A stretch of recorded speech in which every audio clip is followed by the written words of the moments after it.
हुसैन साहब, 9 मई के वाक़ये को 1 साल हो गया, अभी तक हमने उस मामले पर कोई बहुत ज़्यादा फैसले आते नहीं देखे। लेकिन अब अगर इसके मतन को बिलफर्ज हम ये जो इल्ज़ामात लगाए गए हैं इस पर हम बात करें, और अगर वो जो प्रेशर वाली बात हो रही है, अगर वो प्रेशर इस कदर शदीद था या उसका कोई असर था, तो वो फैसले तो अब तक हो जाने चाहिए थे, चूँकि उस मामले में तो रियासत ख़ुद एक फ़रीक है। बहुत सारे मामला अभी तक हम ऐसे केसेस देख रहे हैं कि जिन पर फैसले अभी भी पेंडिंग में। जी, ये सुप्रीम कोर्ट ने एक इंटरम इंजंक्शन ग्रांट की थी कि आप इनके ट्रायल्स तो कर लें 9 मई के वाक़यात में जो मिलिट्री ट्रायल्स होने थे, लेकिन आपने उसमें फाइनल वर्डिक्ट नहीं देनी। तो मेरा ख्याल है कि तमाम जो ट्रायल्स हैं तकरीबन वो मुकम्मल हो चुके हैं और सुप्रीम कोर्ट की वर्डिक्ट का इंतजार है। और ये बात ये जो फौज से लगा रहा है, ये अगर ट्रायल या मिलिट्री ट्रायल खुद कर रहा है, तो हमें ये समझना चाहिए कि ये जिन लोगों का ट्रायल हो रहा है वो उसी कॉन्स्टिट्यूशन के ताबे हैं जिस कॉन्स्टिट्यूशन के फौज ताबे है। तो फौज मेरा नहीं ख्याल कि जो किसी किस्म की नाइंसाफी करेगी, और जो जेन्युइनली इस वक़ूअ में मुलव्वस नहीं होंगे या उन्होंने कोई ऐसा अमल नहीं किया जो किसी जुर्म के ज़ुमरे में आता है, तो उसमें बरी उनके होने में कोई हर्ज वाली बात नहीं है। बात यह है कि लेकिन जो लोग बेसिकली इस जुर्म के मुर्तकिब हुए हैं उन्हें तो करार वाकई सज़ा मिलनी चाहिए। बाकी रियासत का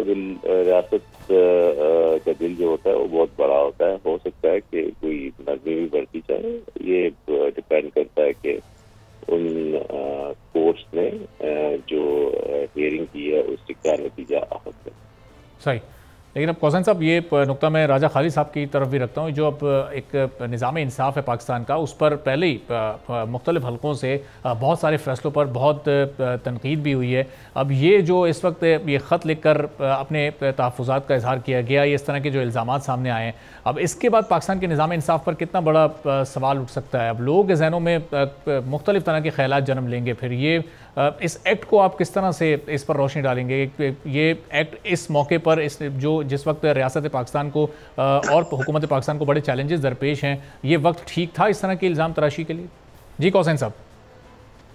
जी, सॉरी मेरी आवाज़ नहीं आई आपकी। जी, मैं कह रहा हूँ कि ये तो टाइमिंग के हवाले से इस वक्त बात की जा रही है। इस वक्त तो अभी एक नई हुकूमत आई है, रियासत के भी अपने चैलेंजेस हैं। पाकिस्तान में हम दहशतगर्दी की भी एक लहर उठती देख रहे हैं। मुख्तलिफ महाज पर इस वक्त पाकिस्तानी रियासत को चैलेंजेस का सामना है, और उस मौके पर एक इस तरह की इल्ज़ाम तराशी, ये जो निज़ाम इंसाफ है पाकिस्तान का, उसके लिए ये इस मौके पर यह बात किया जाना, ये टाइमिंग कितनी इंपॉर्टेंट है इस मामले की?